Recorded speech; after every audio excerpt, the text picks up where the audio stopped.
Yes, people, how we all doing? Hope everybody is fit and well. In this episode, I'm going to be talking about a female prison officer who has just been sentenced to 16 months. She was caught on camera having intimacy with an inmate. So Shania Begum, who was 25, was found to have not slept. This is what it says. I'm just on reading because I've got the news up on my laptop here. I'm just having a look at a couple of notes, but I do know the story. But I've just got this up just so I don't miss anything out. So it says it slept. There was no sleeping because they couldn't get in a bed. They were sneaking together in a cupboard inside of prison. So Shania, 25. Slept with Joshua Mullins after striking up an inappropriate relationship while working at HMP Birmingham. So it says that they had some intelligence that Shania, the screw, was going with Joshua Mullins. So what they decided to do was they kept an eye on her to see what she was doing. At one point, she went missing for an hour. The other staff, didn't know where she was. Obviously, when she resurfaced, I had the sneaky suspicions that she was up to something, so they kept her under surveillance. But at one point, she was called upon on her prison radio asking where she was, and there was no response. But guess where she was? She was in the cupboard giving Joshua a good seeing to. But I mean, someone like Joshua in there in prison would have been loving this. Being stuck in there, getting his wicked way by taking Shania into the cupboard and giving her a good servicing. But I'll just go into a couple of things what it says about here. But it says that their secret rendezvous was rumbled when prison bosses became suspicious and installed a camera which caught them in the act. Imagine how embarrassing that must have been for her.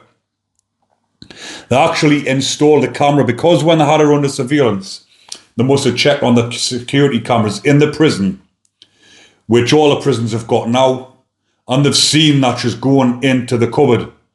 And the cupboards in prison, the only ones that are normally open during the day, with which prisoners have access to, or it's in prison they call it the broom cupboard or the mop cupboard, where they keep all the cleaning stuff.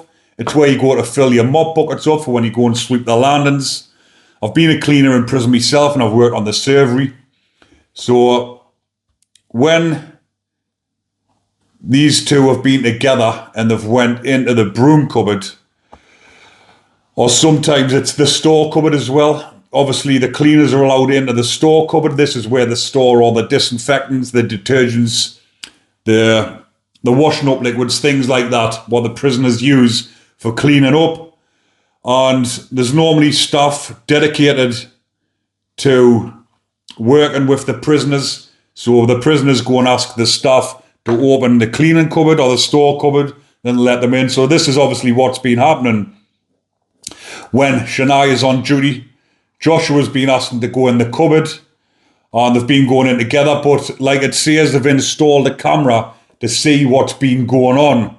And the camera, when the screws or the governor or whoever's had her under surveillance, the security screws, when they've looked at this footage, they must have been in for a right shock when they've seen Joshua with his broom in Shania's cupboard. But on a serious note, it goes on, it says, she repeatedly spent time together in that store cupboard and to be physically intimate, up to and including penetrative physical acts.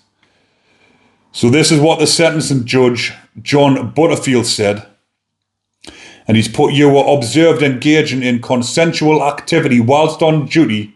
He said what she had done had a corrosive effect on the prison system. Now, when I've looked up into this as well, when I was reading up on it earlier on, it actually said Shania was due to have an arranged marriage. Now, I don't know what our ethnic background is. I'm assuming, obviously, backgrounds like this, they're either from India or Pakistan, where they have arranged marriages. So imagine this, her parents have arranged for her to be married to somebody, and she's been caught doing this. So our future husband will be no more. And I've read up on things before about families like this for arranged marriages. I mean, Sheila brought disgrace upon her marriage, upon her family, and she's probably been abandoned by her family for doing this. So she's been punished on numerous occasions for what she's actually done. She's been sacked. She's probably been abandoned by her family. And now she's sitting in prison, serving a 16-month sentence. So Mr. Baker added at the time, oh sorry, I've just skipped a little bit there. Andrew Baker defending. So this is her, Andrew Baker defendant. So this is her barrister, who's went on to say she is a previous good character and almost at a loss to explain her conduct. She is deeply remorseful. He said that she was a carer for her mother and elder sister, who were both in relatively poor health. The barrister added at the time, pressure was being placed on her by an arranged marriage, which I've just mentioned, which had caused her to behave in an out of character way. He said that she felt cherished by Mr. Mullins, who had been exploiting her. Well, she's obviously going to say that, but someone like Shania in prison, which happens, I've seen it a lot of times, a lot of the staff, female screws that are in there that don't get much attention on the outside, get rakes of attention inside, as you can imagine. 100 horny lads on a wing, soon as a female comes on, they're getting attention. And a lot of them love it, because I've seen it firsthand. These female screws love getting the attention. They're walking around fluttering their eyelashes, thinking that they are the bee's knees because they're getting all this attention off the lads, and it goes to the head. And this is what happens in prisons up and down the country. Staff, female screws, fall for the lads. The lads are playing them along, doing whatever they can to get what they can out of them, and they fall for it. And this is the consequences of what happens. They lose their jobs, lose their families, and end up in prison. But that one is one of the stories that's just popped up, people. So I thought I would do a quick little video on that, because I know you find these type of videos interesting, hearing about what's happening in the prisons with not only the inmates, but the screws, and screws ending up in prison themselves. But now she's in prison, she'll probably be getting a lot of attention off the female inmates now that she's one of them. So next we'll be hearing she's having an affair in prison with another inmate, but this time a female inmate. And this is what happens in the female prisons. Because I've done a podcast with someone that was in HMP Low Newton, and the lasses in prison always give each other attention and end up having intimate relationships with each other. If you've seen any of the documentaries, you'll see that as well. It happens all the time in these prisons. But this is nothing out of the ordinary. This is happening in every prison, in every jail, in every prison, on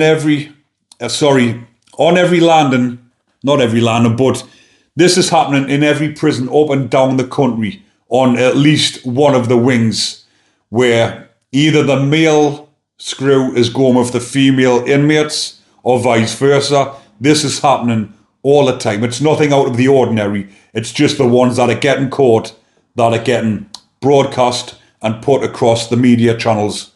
But I'll leave that one there for now, people. I will be uploading more videos about what's happening in the prisons to keep you all updated. But again, as always, if you're enjoying the content, remember to comment, like and subscribe. Take care, everyone.